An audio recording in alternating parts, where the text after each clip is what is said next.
DFSers to the Week 6 edition of Dantar's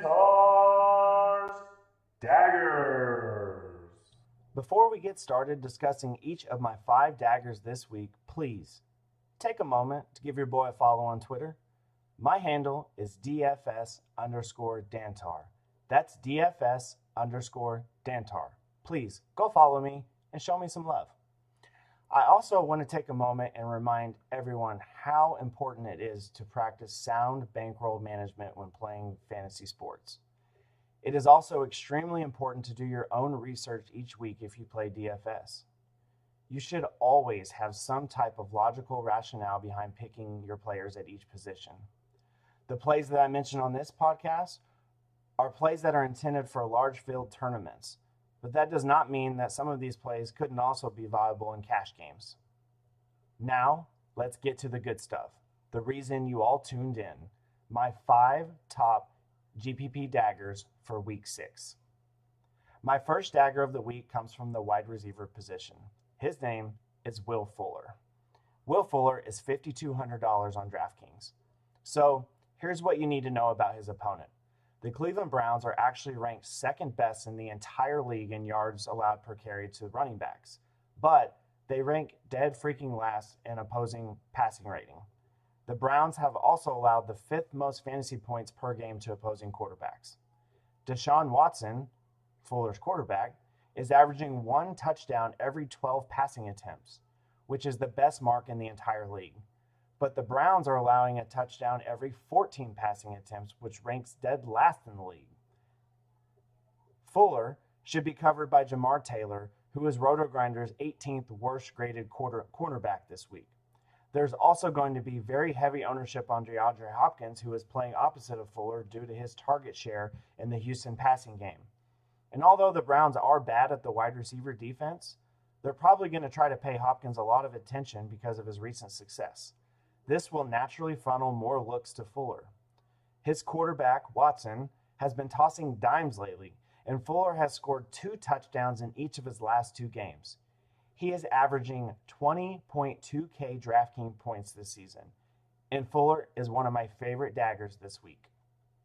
My second dagger is Todd Gurley. Todd Gurley is $7,700 on DraftKings. Gurley Boy will be facing a Jaguars defense that is currently ranked 6th to last in fantasy points allowed to opposing running backs, which is a mark of 23.72 points per game. As you probably know because you rostered him last week, Gurley put up a stinker against the Seahawks, and he burned a lot of people by only posting 6 DraftKings points. Let's not forget, though, the previous 3 weeks, Gurley averaged a ridiculous 35.33 fantasy points per game. Now, I'm not great at math, but that's a large average. Unless you have been living under a rock through the first 5 weeks of NFL, you probably are aware that the Jaguars defense is extremely competent, and they're arguably one of the best in the league. So I don't see the Rams' game plan going into this game being a passing attack with Jared Goff. I believe they will make Gurley the focal point of their offense this week, something they completely shied away from last week against the Seahawks for reasons I'm really unsure of. Gurley's fantasy output last week, his elevated price this week, there being lots of value at the running back position, and his lowered ownership makes him one of my favorite daggers of the week. My third dagger of the week is Davante Adams. His price is $7,200 on DraftKings.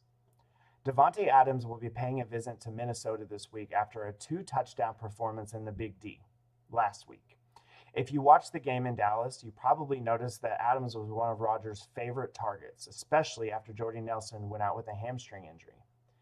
Adams has been targeted a lot by Rodgers this season, but last week, Adams received a whopping 11 targets. Reports are indicating that Jordy Nelson will be back on the field this week. One would think that this is bad for Adams' fantasy outlook, but that's where you're wrong. If Nelson plays, he's going to draw a matchup against an extremely tough cornerback named Xavier Rhodes, which will make it extremely tough for Rodgers to feed Nelson the ball. Not only that, but Adams will be drawing a matchup against Trey Waynes. This cornerback wide receiver matchup is RotoGrinder's 5th best rated matchup of the week. These 2 factors lead me to believe that Adams could be in for another big fantasy week, making him one of my dagger locks this week. My fourth dagger of the week is the Atlanta Falcons defense. The Atlanta Falcons defense is $3,500 on DraftKings. Okay, I'm going to keep this short and sweet. Atlanta is facing the Miami Dolphins and Jay Cutler. This is a matchup you can expect 1, 2, hell, maybe even 3 pick sixes. This makes Atlanta my defense dagger of the week. My fifth dagger of the week is Tevin Coleman. Tevin Coleman is $5,000 on DraftKings. I know. You're thinking, really? Tevin Coleman? Out of all the value plays at running back this week, Dantar is really going to pick Tevin freaking Coleman. But yes, I freaking am. And here's why. As I mentioned before, I truly believe that Atlanta defense is going to own the Dolphins this week. I expect them to get up on them early, which means the Falcons are going to turn to the running game in an effort to eat the clock and try to close out the game. The game script, if it plays out this way, is just calling Mr. Coleman's name. I highly doubt the Falcons are going to risk injuring their number one running back, Devontae Freeman, if they're up big. Mohamed Sanu has already been ruled out this week, who is Atlanta's number 2 wide receiver. So even if the game script does pan out the way I just mentioned, a close game could still yield more targets for Coleman this week with Sanu being out. Last week, with a relatively healthy squad, Coleman had 9 rushing attempts for 77 yards, and he also added 4 receptions off of 6 targets for another 65 yards through the air. With Sanu out, those numbers are surely to increase this week. And all it will take is for Coleman to break one of those passes off for a touchdown for him to pay off his value. I also don't expect anyone to be on this guy this week, making him my sneakiest dagger of the week. That's it.